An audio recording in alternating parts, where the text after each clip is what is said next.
Hello friends, જય શ્રી ગણેશ. બધાને સ્વાગત છે તમારું મારી ચેનલ ગુજરાતી કિચનમાં. તો ના ચોખા, ના દાળ, ના આથાનું કોઈ કામ. આ super soft, instant, fluffy, healthy sponge dosa બનાવશું આપણે મિનિટોમાં.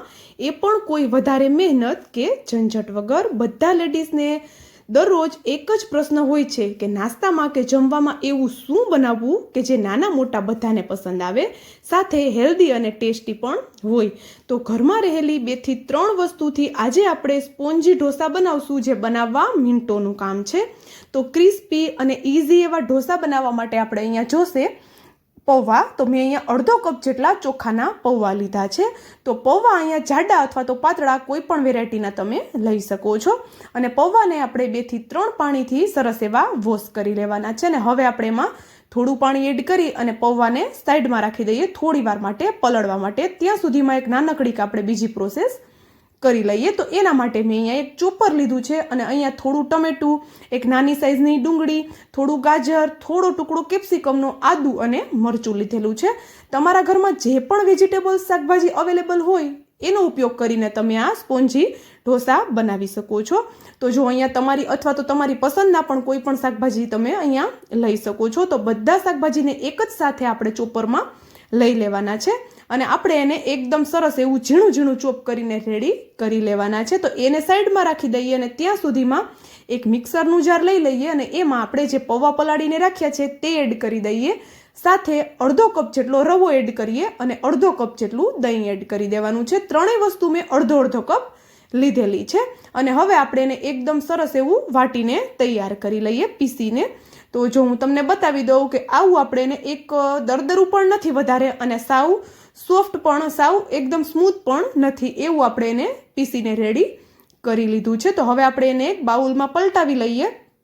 અને આ જે સ્પોન્જી ઢોસા બને છે એ ખાવામાં એટલા ટેસ્ટી બને છે કે આની સાથે તમારે કોઈ ચટણી, સાંભાર કે કોઈ જ વસ્તુની જરૂર નહીં પડે. તો તમારે સવાર કે પછી સાંજ માટે કંઈક જમવામાં શું બનાવવું એ ન સમજાતું હોય તો આ રેસીપી તમે ચોક્કસથી ટ્રાય કરી શકો છો. મિક્સર જારમાં થોડું પાણી એડ કરી અને આપણે પાણીને બેટરમાં એડ કરી દીધું અને સરસ એવું આપણે મિક્સ કરી લીધું છે. અને પૌવા પીસતી વખતે પાણીની જરૂર લાગે તો તમે એડ કરી શકો છો, પણ એકસાથે વધારે પાણી આપણે એડ નથી કરી દેવાનું. આપણે બેટરને વધારે ઢીલું નથી કરવાનું.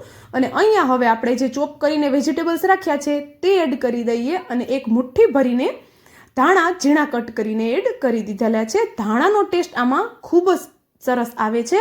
પણ જો તમારી પાસે ધાણા અવેલેબલ ન હોય તો લીમડાના, જે મીઠા લીમડાના પાન હોય છે એ પણ તમે ઉપયોગમાં લઈ શકો છો. વધારે કોઈ જ મસાલા આપણે આ ઢોસામાં નથી જવાના. સ્વાદ પ્રમાણે મીઠું અને અડધી ચમચી જેટલું આપણે કાચું જીરું લીધેલું છે. તો હવે આપણે આ બધી વસ્તુને એક વખત સરસ એવી મિક્સ કરી દેવાની છે. તો તમે જોઈ શકો છો અહીંયા બધી વસ્તુ આપણી સરસ એવી મિક્સ થઈ ગઈ છે.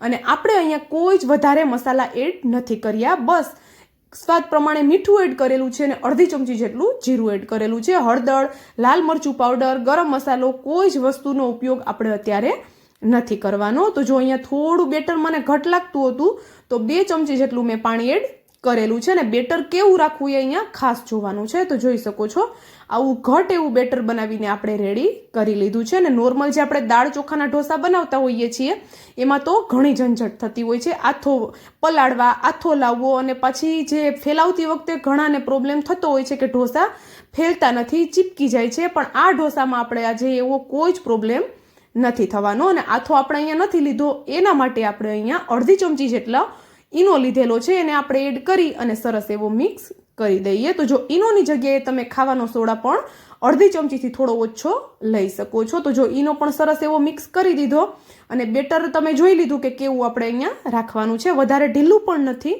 અને એકદમ વધારે હાર્ડ પણ કડક પણ નથી. તો જો અહીંયા હવે આપણે તવો એક લઈ લીધો છે ઢોસો બનાવવા માટે આપણે, અને એની ઉપર આપણે ઓઇલ લગાવી દીધું છે. તો જો આ રીતે આપણે એક ચમચો ભરી અને બેટર તવા ઉપર રાખી દઈએ અને ગેસની ફ્લેમ આપણે સ્લો રાખવાની છે જ્યારે આપણે ઢોસો ફેલાવતા હોઈએ ત્યારે. અને જો અહીંયા આ રીતે એકદમ હળવા હાથે, વધારે પાતળો આપણે ઢોસાને નથી કરવાનો.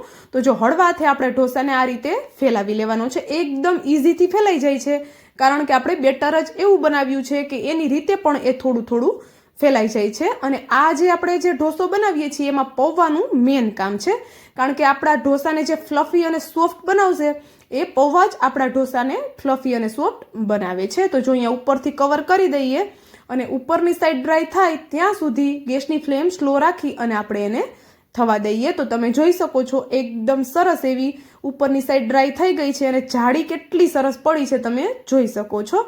જાળી ઉપરથી તમને અંદાજ આવતો હશે કે આપણો જે આ ઢોસો છે એકદમ ફ્લફી અને સોફ્ટ બનીને તૈયાર થયો છે. તો જો આપણે એને એની ઉપર હલકું એવું ઓઇલ લગાવી દઈએ. ઓઇલ લગાવવું પણ ઓપ્શનલ છે, જો તમારે લગાવવું હોય તો લગાવી શકો છો, બાકી એમ જ પણ એકદમ સરસ એવો શેકાઈને રેડી થઈ જાય છે. તો જો પલટાવવામાં પણ બિલકુલ પ્રોબ્લેમ નથી થતો, બસ નીચેની સાઈડ સરસ એવી શેકાવા દઈએ અને પછી આપણે એને પલટાવશું તો બિલકુલ કોઈ જ પ્રોબ્લેમ નથી આવવાનો.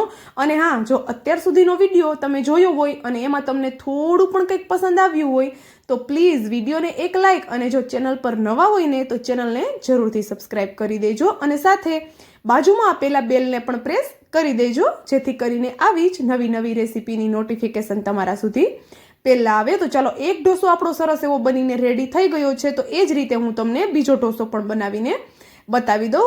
જો અહીંયા રવો એડ કર્યો છે તો ફેલાવામાં પ્રોબ્લેમ ન થાય એટલા માટે ગેસની ફ્લેમ આપણે એકદમ સ્લો કરી દઈએ અને હલકું એવું ઓઇલ મેં અહીંયા લગાવ્યું છે, પણ જો નહીં લગાવો તો પણ બિલકુલ ઢોસો નથી ચીપકવાનો. એકદમ હળવા હાથે આપણે ઢોસાને ફેલાવી લેવાનો છે ને વધારે પાતળો પણ આપણે નથી કરી દેવાનો, કારણ કે આપણે સ્પોન ઢોસા અત્યારે બનાવીએ છીએ એટલે ઢોસો આપણો એકદમ ફ્લફી સોફ્ટ બને એના માટે આપણે એને હલકો એવો થીક રાખશું. તો ઉપરથી ફરી પાછું કવર કરી દીધું અને ઉપરની સાઈડ ડ્રાય થાય ત્યાં સુધી આપણે એને થવા દઈશું. એકવાર તમે આ રેસીપી બનાવશો, એક તો ઇન્સ્ટન્ટ બને છે અને પાછું નાના મોટા બધાને પસંદ આવે ને એ રીતનો આનો ટેસ્ટ હોય છે.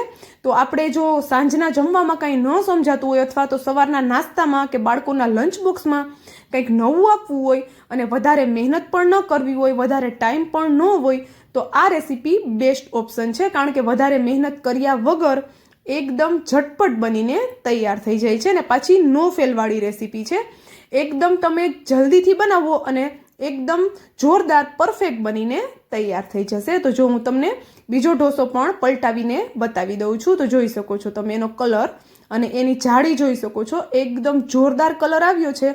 તો જો આપણે પૌવા એડ કર્યા છે એટલે ઢોસો છે આપણો એકદમ ફ્લફી અને સોફ્ટ થશે, અને રવો એડ કર્યો છે એના લીધે ઉપરની લેયર એકદમ ક્રિસ્પી અને એનો કલર એકદમ જોરદાર આવશે.